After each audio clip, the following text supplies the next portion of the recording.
Hello दोस्तों, जज़ायर audio में आपका स्वागत है, जहां हम शेयर करेंगे रियल स्टोरीज और real learnings.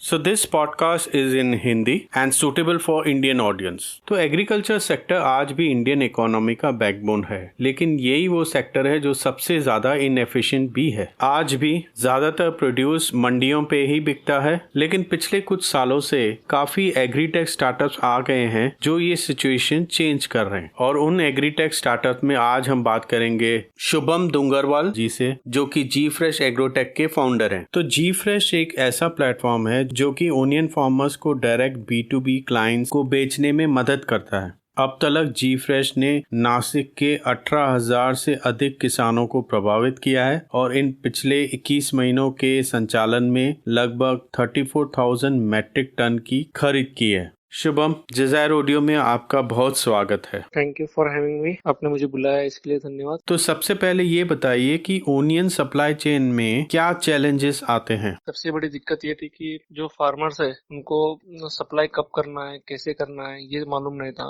Onions maximum produce होता है नासिक में, 50% ऑफ द प्रोडक्शन होता है नासिक में, और जो नासिक के फार्मर्स है उनको मार्केट का एक्सपोजर नहीं है। They have to depend on the APMC, arhtiyas and the licence holders. अच्छा। तो उनको अदर स्टेट्स में जाके सेल करना पॉसिबल नहीं था। तो वहाँ पे हम जी फ्रेश ने प्लेटफॉर्म ला रहे हैं ताकि फार्मर्स डायरेक्टली उनका प्रोड्यूस हमको सेल करे our platform, and we will be having our buyers which are verified buyers, ताकि उनको पेमेंट का एश्योरिटी ना रहे। We will be giving them the payments upfront at the time of delivery, और we will be taking from the buyers within 15 days। So we are safeguarding the farmers so that उनको दिक्कत ना आए आगे जाके कि उनको कहाँ विजिट करना है, किसी के पास जाना है। There will be one stop solution will be G Fresh Agrotech for them. तो इन दिक्कतों को जी फ्रेश ने कैसे सॉल्व किया? जैसा कि मैंने बताया कि मैं फार्मिंग बैकग्राउंड से आता हूँ, तो मेरे फादर जो फार्मिंग बैकग्राउंड में थे अनियंस के अंदर, उनको जब ये सब दिक्कत आने लगी till the age of 20 I was not knowing कि कैसे होता है, क्या होता है फार्मिंग में, because I was in the studies. तो जब मैंने देखा कि पापा को बहुत सारी दिक्कत आ रही है सेल करने में,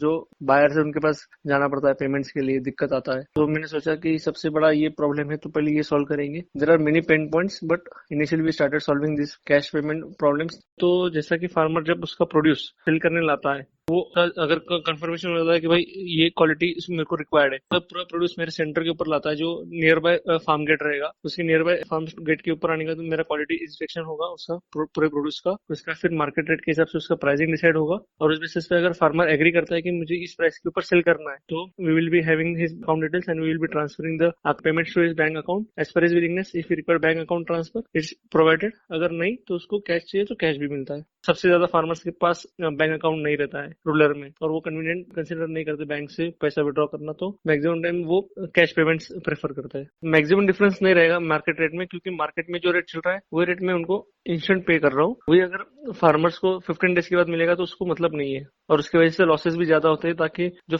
ओनियन का प्रोड्यूस है वो इंस्टेंटली सेल करना पड़ता है। अगर उसका सेल्फ लाइफ कम होता है तो फार्मर्स को लॉसेस होता है, उसकी वजह से उसके जो प्राइस मिलता है वो भी नहीं मिलता है बाद में, वेस्टेज कम होगा इसकी वजह से।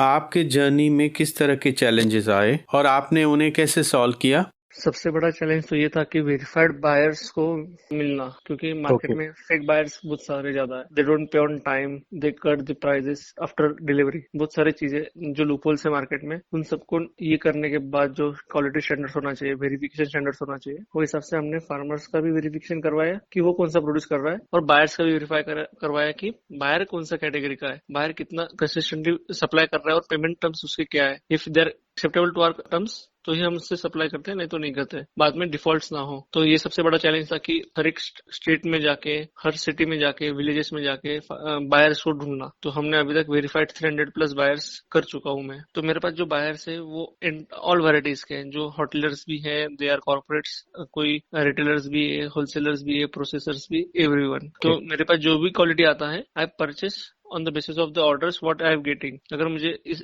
ए ग्रेड का ऑर्डर आया तो मैं ए ग्रेड का ही परचेस करता हूँ फार्मर से।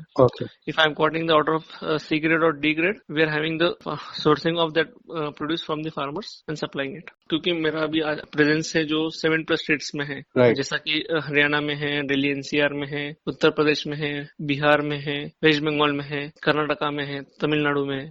तो इस स्टेट्स के अंदर जो क्यूरेशन होता है, जो छोटे छोटे मंडियाज है, जो छोटे छोटे बायर्स है, है उनको कनेक्ट करना, उनको वेरीफाई करना is a very big challenge, क्योंकि we are from Nashik and Nashik visiting to their states and having the contact with them is a very huge problem and we have solve that problem to more extent. तो क्या future में GFresh भी blockchain enable रहेगा? Blockchain enabled platform जो बता रहा हूँ वो अभी और 6 मंथ्स लगेंगे उसको लॉन्च होने में। अभी तक तो हम ऑफलाइन ऑपरेट कर रहे हैं बिकॉज ऑफ द कोविड। ये फार्म गेट से लेके तो बाहर तक का एवरीथिंग विल बी ट्रेस्ड, ताकि नेक्स्ट टाइम जब हम उसे प्रोड्यूस, अगर बाई चांस फार्मर का जो प्रोड्यूस है 7 डेज या 5 डेज के बाद डैमेज होता है पोषने के बाद, तो उसका क्या किस वजह से डैमेज हुआ है, या क्वालिटी बराबर नहीं था, या वो उसका रिजेक्शन ज्यादा प्रॉपर नहीं हुआ था, where the losses at the ground और द सोर्सिंग और एट द ट्रांसपोर्टेशन और at the time of unloading, तो वो भी ट्रेस कर सके। आखिर में आप GFresh को स्केल अप कैसे करेंगे?